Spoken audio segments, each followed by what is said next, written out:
when you're a lover of the grotesque, that you then can't make the world into some sort of bland, uniform place, because A, sort of, that's not what it's like, and B, where's the fun? So, but I absolutely take your point. It's an interesting place to be. I would say, I've been thinking about this a lot recently. One of my great heroes is Wilkie Collins, who had his maxim, which was written over his desk, was make him cry, make him laugh, make him wait. But also his world is a fantastically strange world of everybody is a bit odd. Everybody's too fat or too thin or blind, or they can't stand daylight, or they can't stand noise. And I was talking to Matthew Sweet about this the other day, who's an expert on it. But it's a weirdly inclusive world. Nobody is actually pejorative about these things. It's just everybody in it is a bit off, and it's rather wonderful. It's a straight, without being kind of terribly PC about it. It's amazingly inclusive, and I rather like that. I rather like being a freak, and I think freaks should unite. We both grew up in roughly the same part of the northeast, and were you... Same room. Yeah.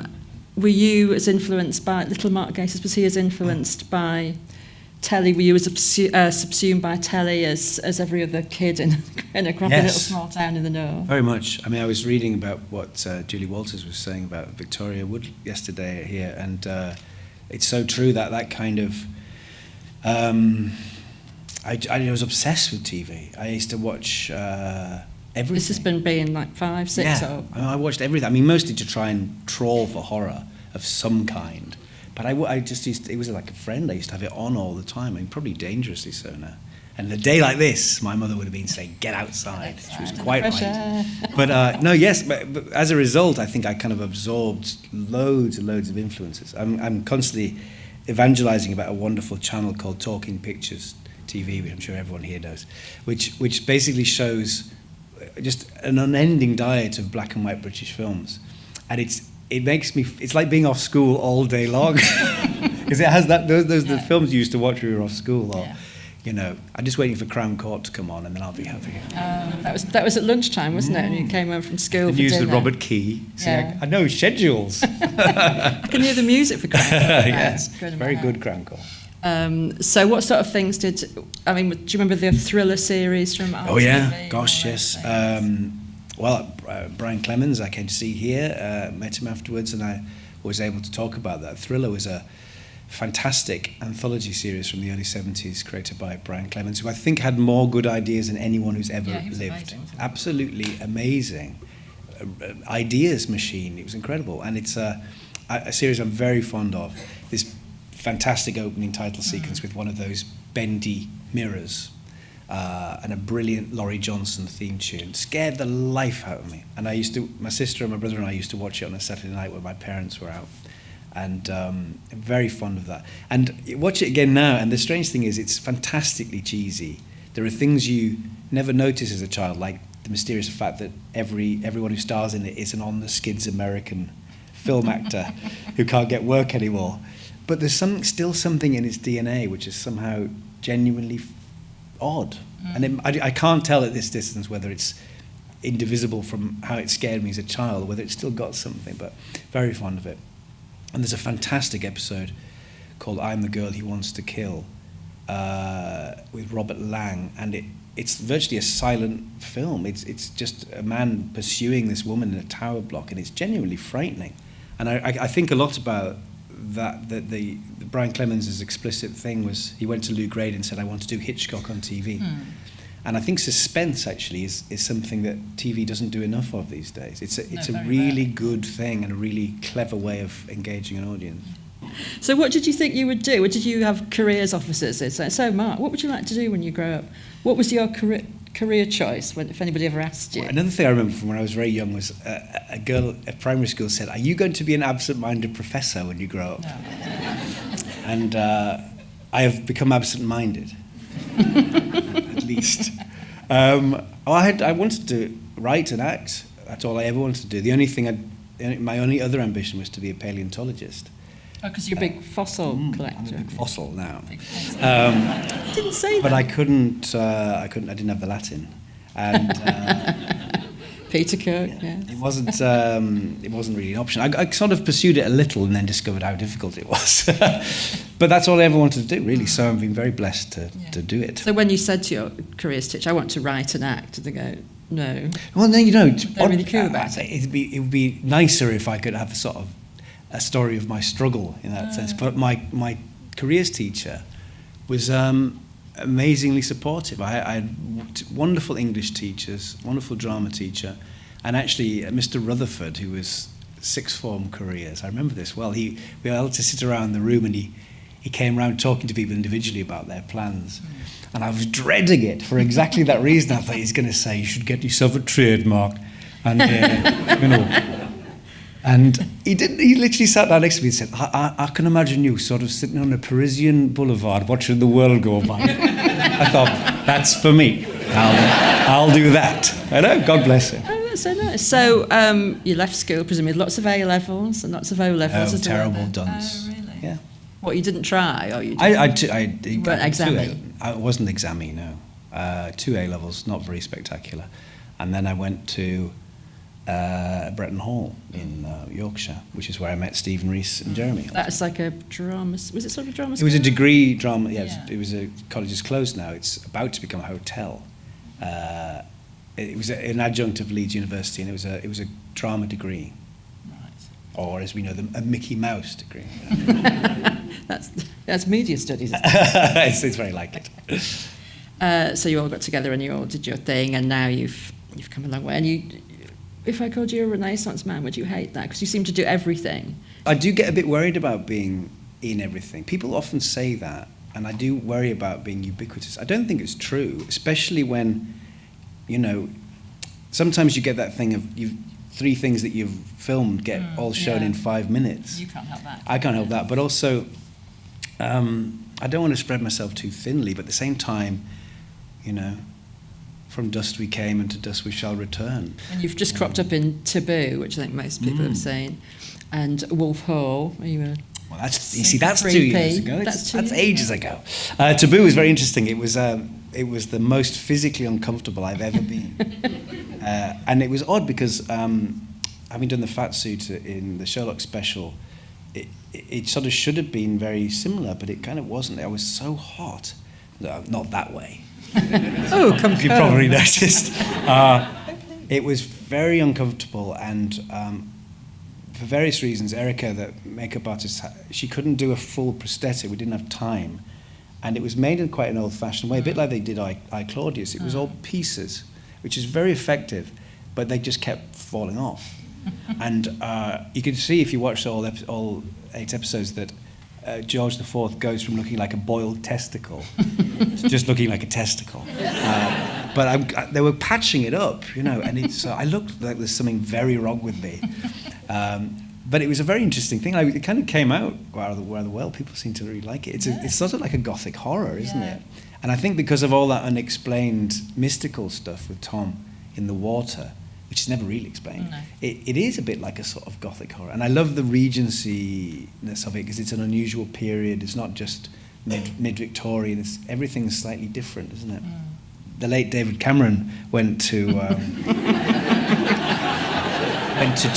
China, and they'd had a plebiscite, a very unusual thing in China, and to ask the British Prime Minister one question, and the question which won was, why did you make more Sherlock?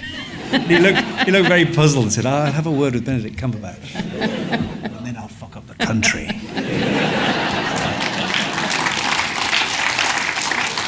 In brackets, he said that, yeah. So, I mean, I know it's very difficult to get people together now because everyone's stratospheric famous, but there is lots of life left in the show, isn't there? There is. Yes, I mean, we made 13. Doyle managed 60, and you know, as he found, every time he sort of closed the door on him, he came back. So I never say never. There are no plans at the moment because it was very, very difficult to schedule Series 4, and we deliberately didn't leave it on a cliffhanger. We left it in a very happy place. We thought where you could come back or you could leave it, you know. So we'll see. But there are incredible things because it's like making a feature film, isn't it? But in batches of 2 and 3. Yes, and they look like in fiction. 4 months. That's one of the biggest challenges. Is they absolutely eat story. They eat it, and when you have that that amount of incident, an average 90-minute TV show would be about 110 pages, and an average Sherlock is about 140, if not sometimes more, because there's just so much going on. So sometimes it's difficult to time, but also that's a lot of stuff. And the original stories really you could adapt in about 20 minutes. So there's an awful lot of invention that has to go into that. Your tastes change just as your palate changes. And the things that you found frightening or the things that you liked, or that doesn't necessarily stay the same. And I think it's very healthy to sort of not just cling to everything because you loved it then. In terms of horror, my tastes have changed radically, really. A lot of the big, expensive or stately hammers, never expensive actually, big stately hammers that I loved, I find a bit dull now. And the odder ones, the earlier ones, or the late ones, when they got a bit desperate, I think are really interesting. I've just directed for the radio a lost hammer called The Unquenchable Thirst of Dracula. I did a Lost Hitchcock last year. It's the same season, and these are screenplays that were never made, and found this. It's a really great script by Anthony Hines. Fascinating thing. It would have been made in 1970, and it's all set in India. It's an entirely Indian cast, apart from Dracula and the lead girl, and it's very good. And so I did that a few weeks ago, and it's a real delight to sort of uncover something like this. But it's, as I say, it's an evolving journey, I think, and I've become very squeamish as I've got older. Oh really? Even what things, don't you like? I don't like gore? I don't like gore at all. Even things I used to find quite mild, I can't bear. But I love ghosts, and that's what I always come back to. I think that's what I like best. Out of your work that I'm looking forward to, particularly that's coming out, is the series that you're involved with the BBC4 for the involving the partial decriminalisation of homosexuality. So are you from Northern Ireland? I am indeed from Northern Ireland. Can you tell? Land of my father. I enjoyed that. Who do you think you are? But I was just wondering, is there a certain obligation you feel when you're writing more historic events compared to all the fun horror fictional stuff? Yeah. Well, the next thing I'm doing is I'm curating 8 monologues. It's the 50th anniversary this year of the partial decriminalisation of homosexuality, male homosexuality, and they're fictional stories. I'm directing them all, but they're fictional, but obviously they're based on quite a lot of the time on real life. That's an interesting question, because obviously when it's fiction, you're also making things up, but also when you're sort of acknowledging certain historical events, you want to be true to that. I think it sort of depends what it is. When I did a Doctor Who set in the war and with the Daleks and Churchill, but I still felt an obligation to try and include things about the fact that it was horrible, and that you can't just sort of shrug it off. I think that's it's a weird thing to say, but it's a bit distasteful, really. So I think you have to keep an eye on that sort of thing. But particularly with the monologues, I'm trying to be true to the things that inspired these experiences, and especially when they're based on interviews and things from real people. It's worth saying, actually, at this point, it's been slightly, the press release is a bit confusing, but it's actually, it's part of a very big season on the BBC.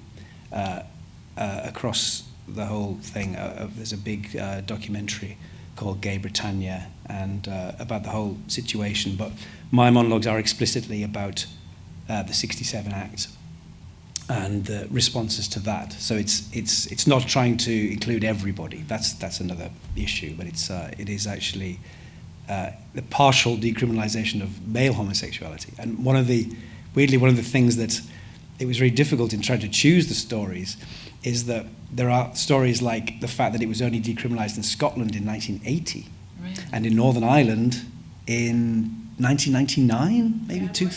Yeah, we're still trying to fight for marriage equality. So, I mean, that is an extraordinary thing. It feels like, that was the year everything changed, but it absolutely didn't. It's an ongoing battle. Mark, you were in Game of Thrones. What was it like? Am I? What was it like being part of that? And can we expect a return? Yes, I am coming back. I did it last year in Belfast. I did it in Belfast. I can't tell you anything, obviously, mostly because I don't know anything. It was lovely. I mean, what I love about it is that I don't have any stake in it.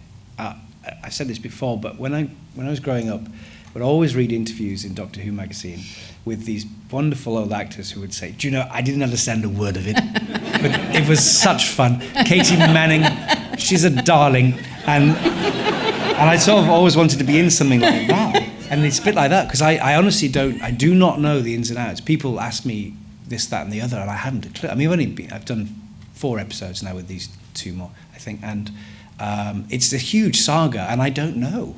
And I rather like that. But I've had a lovely time.